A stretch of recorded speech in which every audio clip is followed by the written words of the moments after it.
The point about it really is that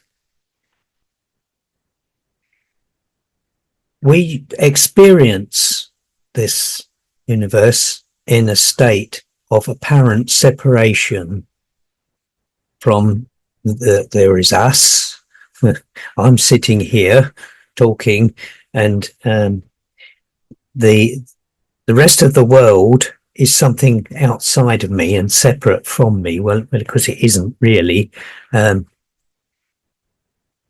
only one state of being, and we are all it.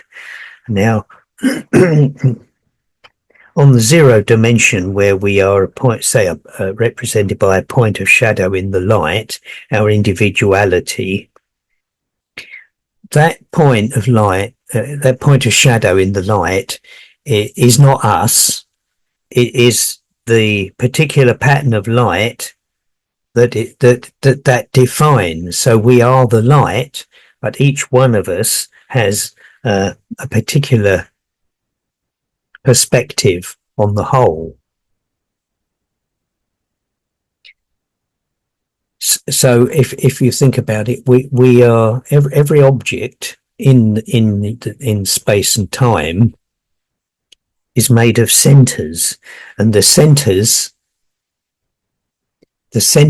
are not in themselves anything.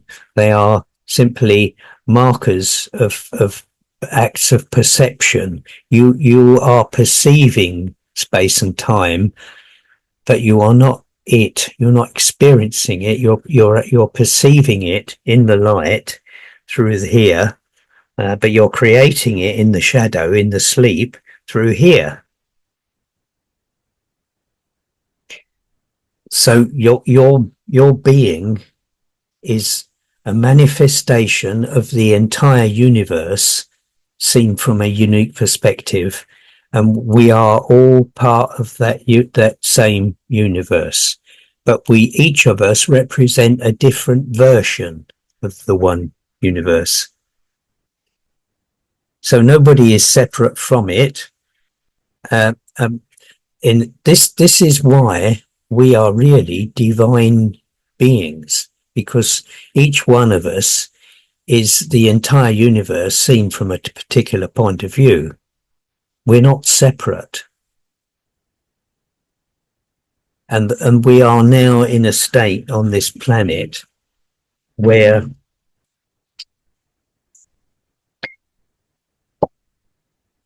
what happened was, in a certain time, there was something occurred called the fall of consciousness. And before the fall, we were the equivalent state of being of this wavy line. This circle represents infinity, the infinite. The wavy line is the vibrational levels based on the values of numbers, and the experience in the light is based on the subjective quality of numbers, the essence of meaning of numbers.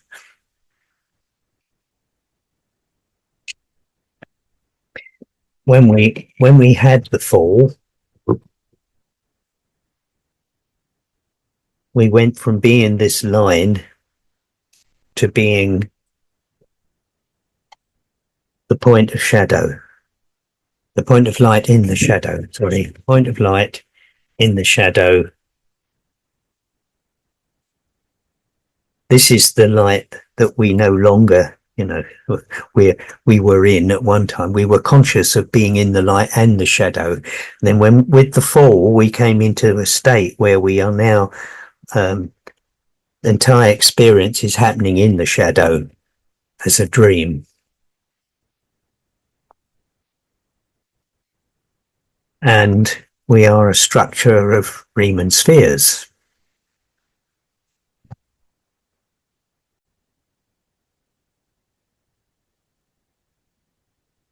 What we've done is we have gone from a combined dimension of 0 and 1 On the bottom layer, it was points of light and shadow. We had lines on the one dimension, planes on the second dimension of two, and spheres on the dimension of three. So a pattern of three-dimensional spheres, 4, 5, and so on. All the other dimensions play an integral role in all this in creating the experience. But what happened is when we gave up being in the higher dimension and we came into the zero dimension, we gave up the consciousness that we had in the light. This was the consciousness where we knew who and what we are. And we came here, we chose when to incarnate on the world, and we elected when to leave it. But when we came down to the zero dimension, the lowest plane of existence, we were really entering a state that had never been occupied before in quite this way. It played a part in our existence. It was where we created form. It's like using a computer or a game playing machine. The experience of the game is taking place inside the machine, but the user is outside, accessing it through some headset or whatever, some gadgets. When we got here, we lost access to higher mind. In other words, our thinking became virtually totally left brain. We more or less lost the right brain aspects of meaning that we would have got from the higher dimension. And the other important thing is that we changed the chakras. I don't like using Sanskrit terms for English appreciation of these complex subjects, but the what we call chakras are points of processing points. So the lowest chakra, the base chakra, is on the physical dimension. Then there is the next one, orange, it's the sexual. That there's you've got yellow, 3, the solar plexus, and so on. But the most important one was the heart chakra. The heart was on a higher dimension, which I call the analog wave dimension. The heart was really the focus of our consciousness. Now, when we with the fall, we lost access to the heart consciousness, more or less, and we've substituted it with brain, particularly left brain consciousness. We do process meaning in the right brain, but it's not in the same way that we did before the fall. This means that this experience has become totally physical in nature, but not physical in actuality. The physicality is part of the perception of being here. So we're not really physical beings, but we seem to be. When we lost access to the higher consciousness, when we were partly on what I call the analog wave dimension, we became totally in the quantum digital physical state. Now, the level of consciousness that we're in is based entirely on values of numbers. What we gave up was consciousness based on meaning. So we could think real whole thoughts of meaning. We could communicate with telepathy as meaning. We could communicate, we could function as beings with higher dimensional consciousness and knowledge and wisdom, could say. What we did, we gave it up to be entirely in a value consciousness. Value consciousness looks at the universe differently. It looks at everything in terms of its value. What is this worth to me? What is this moment? Am I enjoying this moment? Am I getting value from this moment? What benefit am I getting? If you want to, everything you perceive of it, you see things in terms of things you own, people you own. Exercising power over people becomes more important because of the survival game. Because when we fell, we acquired quantum digital time, which is an on-off system. So which means that instead of coming in, easing our way into this universe, creating a body, experiencing it, deciding to go, it became a forced process where you were injected into a body that developed. You experienced this physical time, and then at the end of that time, you had to have a termination event, a death, to justify leaving the game. This has changed our entire perception of meaning of existence. So from being in a state of where to be was enough, we have to come into a state where we have to do things. We are compelled to take actions, and actions are totally recorded in terms of their consequence. Not in terms of value, but in terms of meaning. So that the things that we do with one another, or to one another, have an impact on consciousness and an experience, which is going to be negative or positive, or variations in between. But the point is, we no longer knew the consequences of what we were doing. We could act. We have free will, but it is a limited free will. It's free will to act, but we are not free of the consequences of our actions. It is the consequences of our actions that decide the outcome of our time here. And because we are beings of light inhabiting a universe of shadow and form, it is what we do here that decides what we are. We no longer experience the love aspect of the oneness that we came from directly, only indirectly. And there is as much love on this world as we choose to bring into it.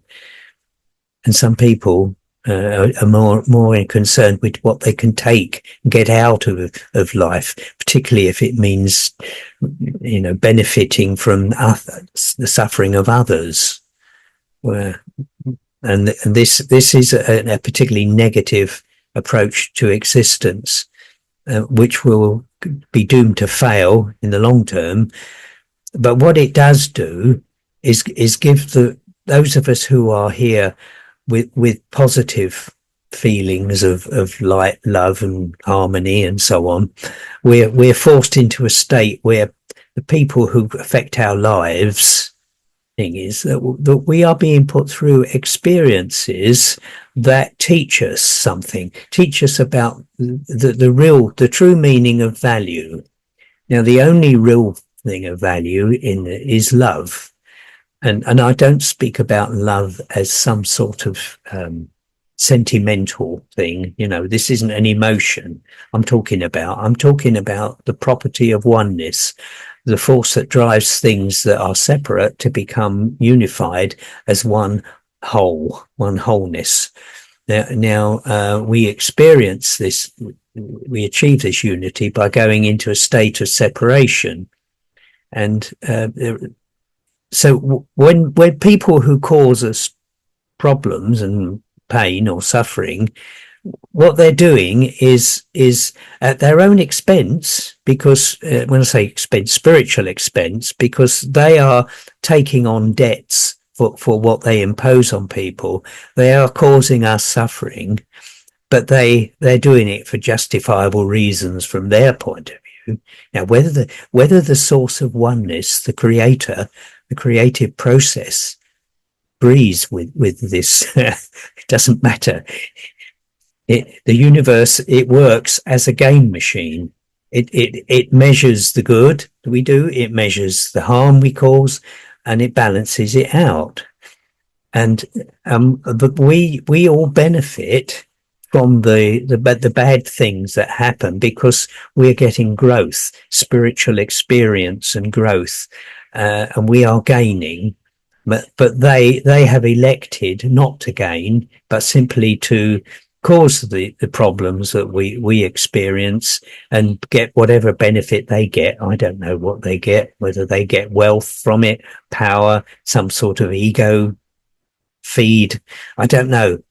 I mean, you come into power over a country and then you start doing things to harm people. What is the benefit? But there must be a benefit, because they wouldn't be doing it if there wasn't a benefit. But the benefit is not spiritual.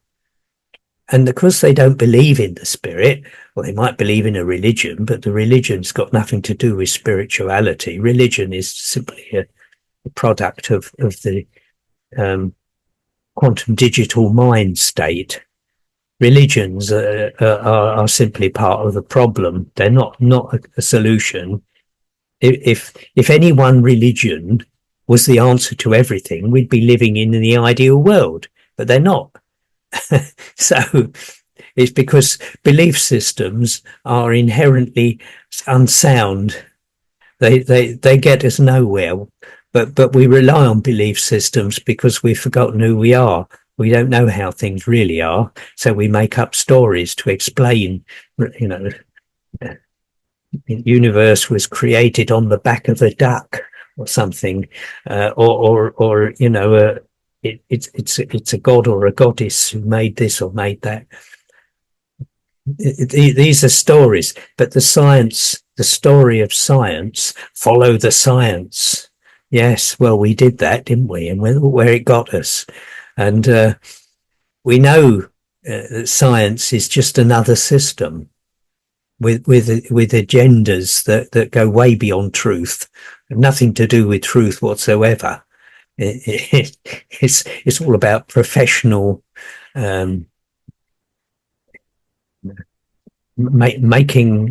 getting promoted, selling lots of books and becoming a name for bringing in some theory or other. And nobody wants to upset the boat, because if you do, if for example you find things out there in the archaeological digs and things that upset the course of our belief in history as we've recorded it, then what do? You don't change the history. You suppress the new information, keep it hidden, safely out of the way. This is the way that the quantum digital dimension works. Right. Well, I think that covers enough of that for this occasion. So there's more to say. I'll put it in the next video.